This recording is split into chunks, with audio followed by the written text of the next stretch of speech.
Hello everyone. Today we are going to do class 12th accounts, NPO, not for profit organization. इसका practical problem 51 करने वाले हैं. NPO का practical problem 51, TS Grewal की book, page number 1.74. Alright. तो अब इस प्रैक्टिकल प्रॉब्लम में रिसीट एंड पेमेंट अकाउंट दे रखा है और साथ में कुछ एडिशनल इंफॉर्मेशन दी है और हमें क्या करना है, हमें बनाना है इनकम एक्सपेंडिचर और फिर कैपिटल फंड निकालेंगे और फिर क्लोजिंग बैलेंस शीट. तो पहले हम इनकम एक्सपेंडिचर से स्टार्ट कर लेते हैं.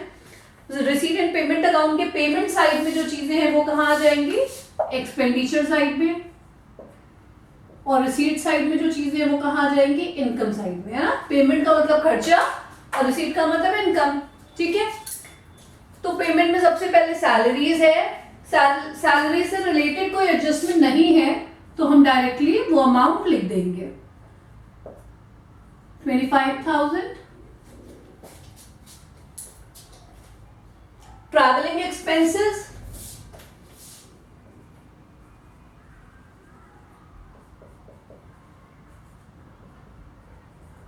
$4,000.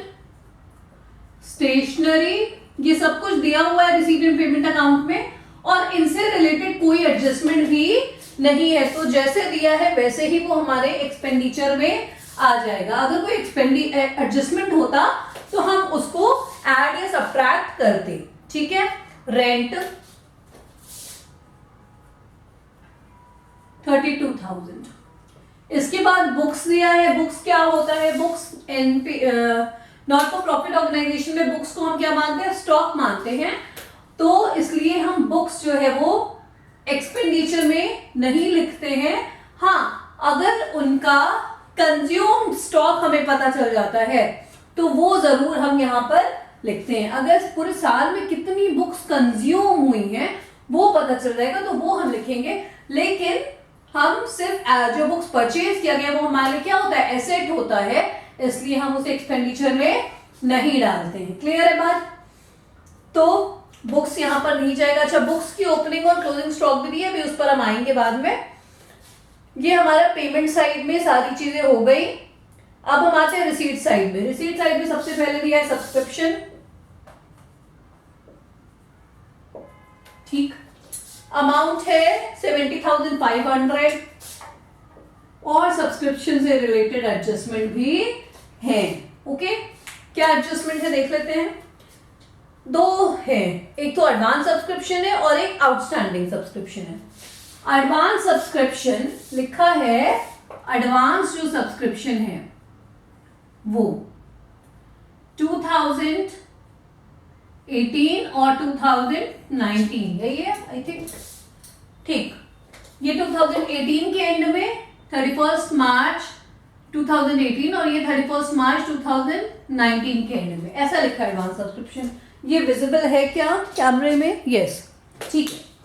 तो एडवांस सब्सक्रिप्शन जो है 34 ऐसा लिखा हुआ है, 31 मार्च 2018 को कितना एडवांस है और 2019 को कितना एडवांस है, 2000 and 3500. 2000 and 3500 यही आपके क्वेश्चन में. ठीक. अब आपको इसको समझना है कि आपको क्या ऐड करना है और क्या सब्ट्रैक्ट करना है. तो जो पिछले साल के अंत में सब्सक्रिप्शन एडवांस मिल गया था लास्ट ईयर के एंड में, 2018 के एंड में, ये आप बना रहे हो कब का, 2019 का. ओके. किस ईयर का बनाना है आपको, 2019 का. ठीक. तो पिछले साल के एंड में जो आपको एडवांस मिल गया था वो किस साल का एडवांस होगा, करंट ईयर का एडवांस होगा. तो करंट ईयर का एडवांस यानी करंट ईयर का पैसा आपको पहले ही मिल चुका है, लेकिन वो इनकम किस ईयर में आएगी, वो करंट ईयर की इनकम में आएगी, है ना. वो इनकम हम किस साल का जोड़ेंगे, भाई करंट ईयर का इनकम है तो इस एडवांस को जो आपको पिछले साल के एंड में मिल गया था, आप पिछले साल के एंड में आपको करंट ईयर का पैसा मिला होगा तो करंट ईयर का इनकम हो गया, तो उसे हम क्या करेंगे, करंट ईयर में ऐड कर देंगे. तो प्लस करंट ईयर एडवांस. ठीक है. कितना है, 2000. ये ऐड हो गया, कितना आ गया, 72,500. ठीक. समझ आ गई यहां तक बात. ये हो गया. अब करंट ईयर जो चल रहा है 2019 उसके एंड में हमें कुछ एडवांस मिला है. जो साल चल रहा है उसके अंत में अगर आपको एडवांस मिलता है तो वो किस साल का एडवांस होगा, वो नेक्स्ट ईयर का एडवांस होगा।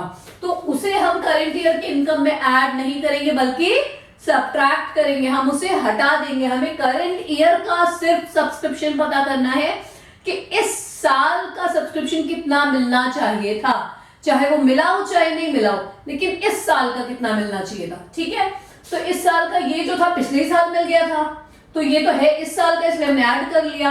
अब ये जो है करंट ईयर के एंड में हमें मिला है, तो भाई करंट ईयर के आपका जो ईयर चल रहा है उसके एंड में अगर सब्सक्रिप्शन मिल रहा है तो ऑब्वियस है कि नेक्स्ट ईयर के लिए मिला होगा।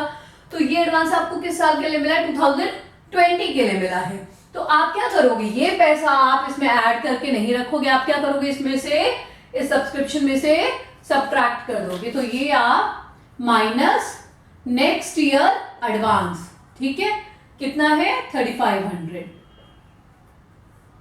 यहां तक बात समझ आ गई, ये हो गया 69,000। क्लियर।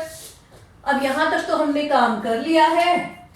अब एक चीज और दी हुई है कि आउटस्टैंडिंग सब्सक्रिप्शन, इसी में दिया हुआ है, ये पहला एडजस्टमेंट है, दूसरा क्या है, आउटस्टैंडिंग सब्सक्रिप्शन। इसमें भी देख लेते हैं क्या क्या दिया है।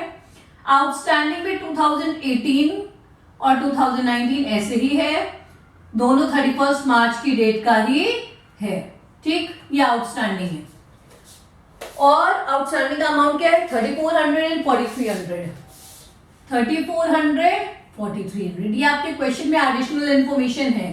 ठीक है, आप क्वेश्चन में देखोगे नीचे एडिशनल इन्फॉर्मेशन दिया हुआ है। तो अब पिछले साल के एंड में जो आउटस्टैंडिंग था, पिछले साल के एंड में जो आउटस्टैंडिंग था, मतलब जो पैसा नहीं मिला था। ठीक है, आउटस्टैंडिंग मतलब आपको जो सब्सक्रिप्शन नहीं मिला है, पिछले साल के एंड में जो आउटस्टैंडिंग था वो किस साल का होगा, वो पिछले साल का ही होगा ना भाई। पिछले साल तो ही तो आपको पता चल पाएगा कि हमें इस साल का पैसा नहीं मिला। आपको करंट ईयर का पैसा मिला है या नहीं मिला है, ये आपको पिछले साल तो नहीं पता चल सकता है ना, ये आपको करंट ईयर में ही पता चलेगा। तो पिछले साल के एंड में, लास्ट ईयर के एंड में जो कुछ आउटस्टैंडिंग है वो किस ईयर का होगा, वो लास्ट ईयर का होगा। तो लास्ट ईयर के आउटस्टैंडिंग से हमें मतलब नहीं है, हम क्या करेंगे, उसे सब्ट्रैक्ट कर देंगे। प्रीवियस ईयर आउटस्टैंडिंग को हम सब्ट्रैक्ट कर देंगे। समझ आई बात।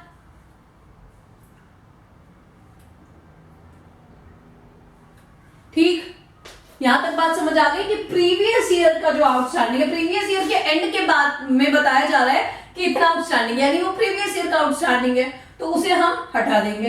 अब ये 2019 चल रहा है ना, 2019 का बना रहे हैं और 2019 के एंड में आउटस्टैंडिंग है, यानी अभी जो करंट ईयर चल रहा है इसमें ये 4300 हमें मिलना चाहिए था, लेकिन अभी मिला नहीं है। तो 4300 में मिलना चाहिए था, मतलब इसी साल का सब्सक्रिप्शन है, वो इसी साल के इनकम में ऐड होना चाहिए। भले भी मिला नहीं है, अगले साल मिल जाएगा, लेकिन है इसी साल का इनकम, इसलिए इसे हम क्या करेंगे, ऐड करेंगे।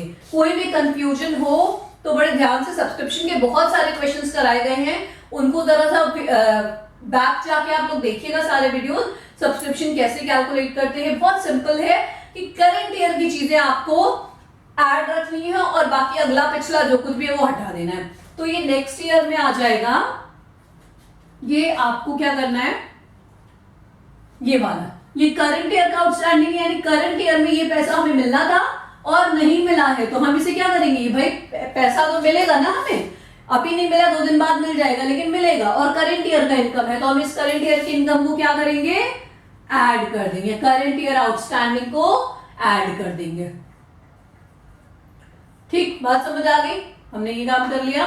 अभी टोटल अमाउंट कितना हुआ, 639,549,69,900। ये आपका फाइनल अमाउंट सब्सक्रिप्शन का आ गया, हमने सारे एडजस्टमेंट को कर दिया। क्लियर हो गई बात यहां तक। चलिए अब आगे बढ़ते हैं।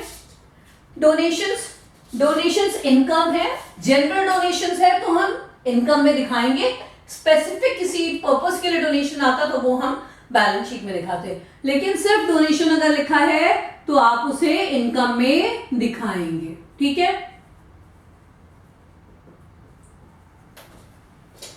सो डोनेशंस है 5000।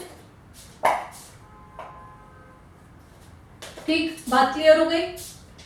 लाइफ मेंबरशिप फी पूरे लाइफ की मेंबरशिप एक बार ही ले जाती है, इसलिए इसे हम इनकम में नहीं दिखाते हैं, इसे हम कहाँ दिखाते हैं, लायबिलिटी में। क्यों दिखाते हैं, आपने पूरे लाइफ टेन्योर का पैसा एक साथ ले लिया, आपको भी सर्विसेज देनी है, पैसा भले आपके पास आ गया, आपको अभी सर्विसेज देनी है, तो आपके लिए वो पैसा क्या है, लायबिलिटी है। ठीक है, आपको अभी उन पैसे के बदले में सर्विसेज देनी है, बाकी है, तो that is liability for you. इसलिए लाइफ मेंबरशिप फी हमेशा क्या होगी, लायबिलिटी होगी। ठीक है, क्लियर।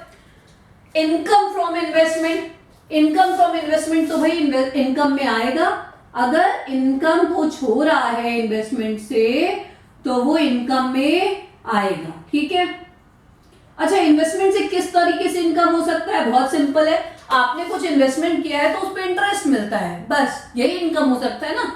तो आपने कुछ इन्वेस्टमेंट किया है तो उस पर इंटरेस्ट मिलता है। ठीक है, अब आपको देखना है कि इनकम कितना हुआ है, इनकम हुआ है 2000 रुपए का, इनकम हुआ है 2000 रुपए का। अच्छा नीचे एडिशनल इंफॉर्मेशन में देखिए कि इन्वेस्टमेंट कितना है, इस साल के अंत में इन्वेस्टमेंट कितना है, 25,000 का इन्वेस्टमेंट है, कितना है, 25,000 का। ठीक है, और 25,000 कितने परसेंट के रेट से इन्वेस्टमेंट किया गया है, 9% के रेट से किया गया है। 25,000 9% के रेट से इन्वेस्ट किया गया है, और पूरे साल के लिए है। क्यों, क्योंकि साल के शुरुआत में भी 25,000 था और साल के अंत में भी 25,000 है, यानी ये इन्वेस्टमेंट पूरे साल चला है। तो आपको कोई मंथ का ड्यूरेशन का इंटरेस्ट नहीं निकालना है, आपको क्या पता करना है कि 25,000 हमने इन्वेस्ट किया था, 9% के रेट से उस पर इंटरेस्ट मिलना है हमें, तो हमें कितना इंटरेस्ट मिलना चाहिए। ठीक है, तो जब आप इसको कैलकुलेट करोगे 2250, तो आपका ये इंटरेस्ट एक्चुअली कितना मिलना चाहिए, 2250, पर अभी मिलना कितना है, मिला है खाली 2000। ठीक है, अभी आपको कितना मिला है, खाली 2000। क्लियर है, यानी 250 रुपए, 250 रुपीज अभी नहीं मिला है। वो क्या है, वो अक्रूड है। अक्रूड मतलब वो पैसा है तो आपका, बस अभी आपके अकाउंट में क्रेडिट नहीं हुआ है। ठीक है, तो ये जो अक्रूड इंटरेस्ट है ये अभी आपको मिलेगा, और ऐसा कोई भी पैसा, तो ये इनकम तो है इस साल का, ऑब्वियसली इसी साल का इनकम है, भले अभी अकाउंट में नहीं आया लेकिन है इसी साल का इनकम। और दूसरी बात, ऐसा कोई भी पैसा जो अभी आपको मिलना बाकी है लेकिन आपको मिलना है, श्योर है, इसी ड्यूरेशन में मिलना है, श्योर है, तो वो पैसा क्या हो जाता है, एसेट भी हो जाता है। तो ये अक्रूड इंटरेस्ट आपका क्या हो जाएगा, एसेट भी होगा। वो जब हम बैलेंस शीट बनाएंगे तब करेंगे। ये अक्रूड इंटरेस्ट आपका क्या कहलाएगा, एसेट भी कहलाएगा। यहां पर आपको टोटल इंटरेस्ट कितना हुआ, 2000 मिल चुका है और 250 अभी अक्रूड है, टोटल इंटरेस्ट आपका 2250। क्लियर, ये बात समझ आ गई। तो हमने ये भी कर लिया। अब कुछ बचा है क्या, बिल्कुल नहीं, अब कुछ भी नहीं बचा है। बुक्स का एक बार देख लीजिए, बुक्स में क्या करना है। बुक्स में आपका ओपनिंग स्टॉक दिया है, जो पिछले साल के अंत में जो स्टॉक था, यानी करंट ईयर का ओपनिंग स्टॉक होगा, तो ओपनिंग स्टॉक आपका दिया है 8000। ठीक है, रिसीट एंड पेमेंट अकाउंट में बुक्स परचेज की गई है 4000 की। ठीक है, क्या होता है formula, opening stock plus purchase minus closing stock, यही होता है ना, माइनस क्लोजिंग स्टॉक। तो क्लोजिंग स्टॉक आपका 12,000 है। क्लोजिंग स्टॉक जो क्वेश्चन में दिया है बुक्स का वो 12,000 है। तो यानी बुक्स जो है आपका कोई भी कंज्यूम नहीं हुआ है, इसलिए आप कोई भी कंज्यूम स्टॉक बुक का नहीं डालेंगे। समझ आ रही है बात। ओपनिंग स्टॉक आपका 8,000 था, बीच में आपने 4,000 की बुक्स खरीद ली और 12,000 की आपका पूरा क्लोजिंग स्टॉक वैसे का वैसे पड़ा हुआ है, मतलब उसमें कुछ भी कंज्यूम नहीं हुआ है, तो वो बुक्स आप यहाँ पर नहीं डालेंगे। अगर कुछ कंज्यूम हुआ होता 1000 2000 कुछ भी, तो वो आप यहाँ पर डालते। क्लियर हो गई यहां तक बात। चलिए अब ये सारी बात जब हो गई है तो हम आगे सरप्लस निकाल लेते हैं। ठीक है,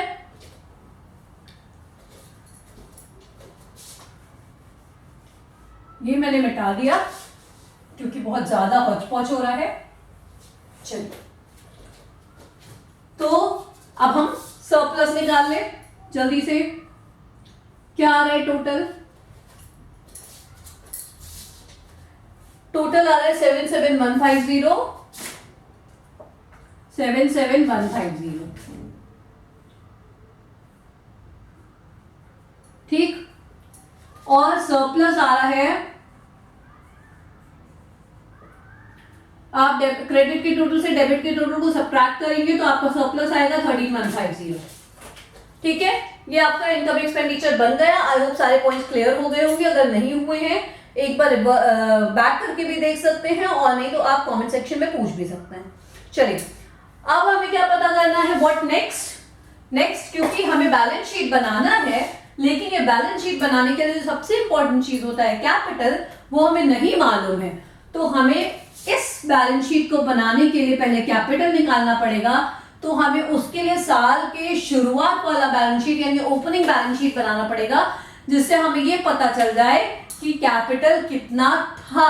ठीक है, तो इसलिए हमें पहले ओपनिंग बैलेंस शीट बनाना पड़ेगा।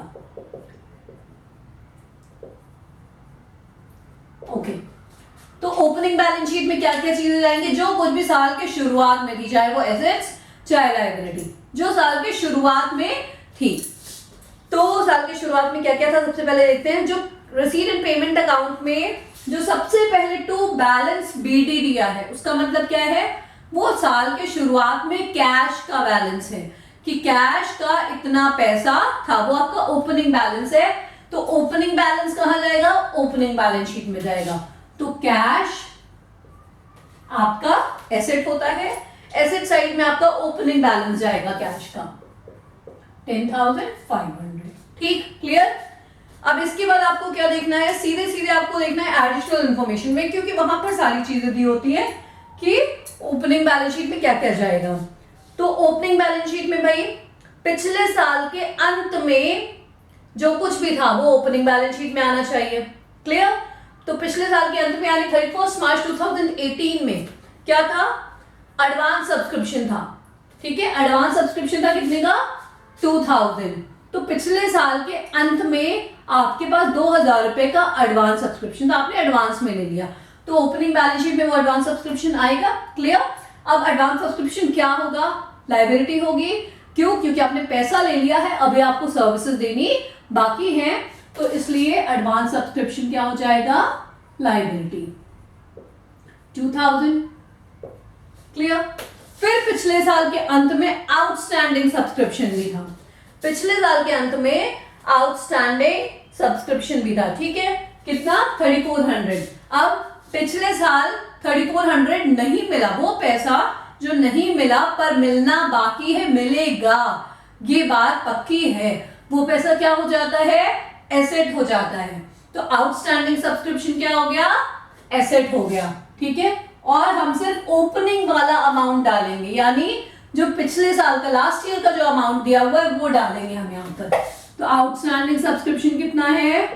3400, और ये एसेट है क्योंकि ये पैसा अभी मिला नहीं है हमारा, पर मिला नहीं है, मिलेगा। ठीक है, तो ये हो गया। उसके बाद बुक्स का भी जो ओपनिंग बैलेंस है वो हम ओपनिंग बैलेंस शीट में दिखाएंगे। जो बुक्स ओपनिंग में थी वो हमारे लिए एसेट थी शुरुआत में, तो हम ओपनिंग में दिखाएंगे कितना? 8000। फिर है इन्वेस्टमेंट। तो इन्वेस्टमेंट जो है, जो ओपनिंग था वो हम ओपनिंग बैलेंस शीट में दिखाएंगे 25,000। अच्छा, इन्वेस्टमेंट पे जो इनकम हुआ है, तो जो पैसा आ गया है वो तो इनकम है, और जो अक्रूड इंटरेस्ट है वो है तो लायबिलिटी, लेकिन ओपनिंग बैलेंस शीट में नहीं आएगी, वो कहां आएगी? क्लोजिंग में। क्यों? क्योंकि यहां पर अभी थोड़ा इंटरेस्ट आ गया होगा, इंटरेस्ट तो साल के अंत में आएगा ना, ये तो हम अभी इस साल की शुरुआत का बना रहे हैं ताकि हमें कैपिटल पता चल जाए, है ना। तो अब हमने सारी चीजें डाल ली है, अब कुछ बचा नहीं है, अब हम जरा सा कैपिटल निकाल लेते हैं। कैसे निकलेगा? इधर का टोटल कितना आ रहा है? इधर का टोटल आ रहा है 46,900। कितना? 46,900। ठीक है, और इसमें से ये सब्ट्रैक्ट करेंगे तो जो बैलेंसिंग फिगर है, क्योंकि हमें मालूम है बैलेंस शीट में लायबिलिटी और एसेट्स क्या होता है? बराबर होता है, ये हमेशा बराबर होता है। तो जो बैलेंसिंग फिगर है वो क्या हो गया? आपका कैपिटल फंड हो गया। यानी कितना हो गया कैपिटल पॉइंट 44,900। क्लियर? ठीक। अब हम आते हैं फाइनल बैलेंस शीट पे जो हमें एक्चुअल में बनाना है। ये तो हमें इसलिए बनाना पड़ा क्योंकि हमें कैपिटल नहीं पता था, पर ये हमें बनाने बोला गया है। ठीक है, ये जो मैंने क्लोजिंग और ओपनिंग लिखा है, आप इसमें डेट लिखिएगा कि ये 31 मार्च 2018 का है और ये 2019 का है। ठीक है, चलिए अब हमें ये बनाना है। इसमें सबसे पहले हम क्या डालेंगे? कैपिटल। कितना कैपिटल निकल के आया है? 44,900। ठीक, प्लस सरप्लस, इनकम एक्सपेंडिचर में जो सरप्लस था कितना था? 13,150। 13,150। ये टोटल करने पर कितना आया? 58,050। ठीक, ये काम हो गया। अब इसके बाद और क्या जाएगा? लाइफ मेंबरशिप फी जो डिस्कस किया गया था, ये सब क्लोजिंग बैलेंस शीट में जाएगी क्योंकि हमें साल के अंत में एक्चुअल बैलेंस शीट बनाना होता है। तो लाइफ मेंबरशिप फी जो रिसीट एंड पेमेंट अकाउंट में दिया हुआ है 10,000। क्लियर? और अब हम एडिशनल इंफॉर्मेशन में आते हैं कि साल के अंत में यानी 31 मार्च 2019 को क्या क्या इंफॉर्मेशन दी हुई है। 2019 को दिया है, पहले तो एडवांस सब्सक्रिप्शन दिया है। एडवांस कितना है? 3,500 है ना? हाँ, करंट ईयर के एंड में हमें एडवांस मिला है, यानी किस साल का मिला है? नेक्स्ट ईयर का मिला है। नेक्स्ट ईयर के लिए अगर हमें पैसा अभी मिल गया तो हमारे लिए क्या हो गई? वो लायबिलिटी हो गई, तो इसलिए उसे हम लायबिलिटी दिखाएंगे। Advance subscription 3,500। ठीक, समझ आ गया? और आउटस्टैंडिंग सब्सक्रिप्शन करंट ईयर के एंड में अगर कुछ पैसा ऐसा है जो भी में नहीं मिला है और मिलने वाला है, लेकिन वो है किस साल का? करंट ईयर का, तो जो पैसा हमें मिलने वाला है, श्योरिटी है, वो पैसा हमारे लिए क्या है? एसेट है। तो इसलिए आउटस्टैंडिंग सब्सक्रिप्शन क्या हो गया? एसेट हो गया। ठीक है, कितना है? 4,300। ओके, इतनी चीजें हमने डालनी है।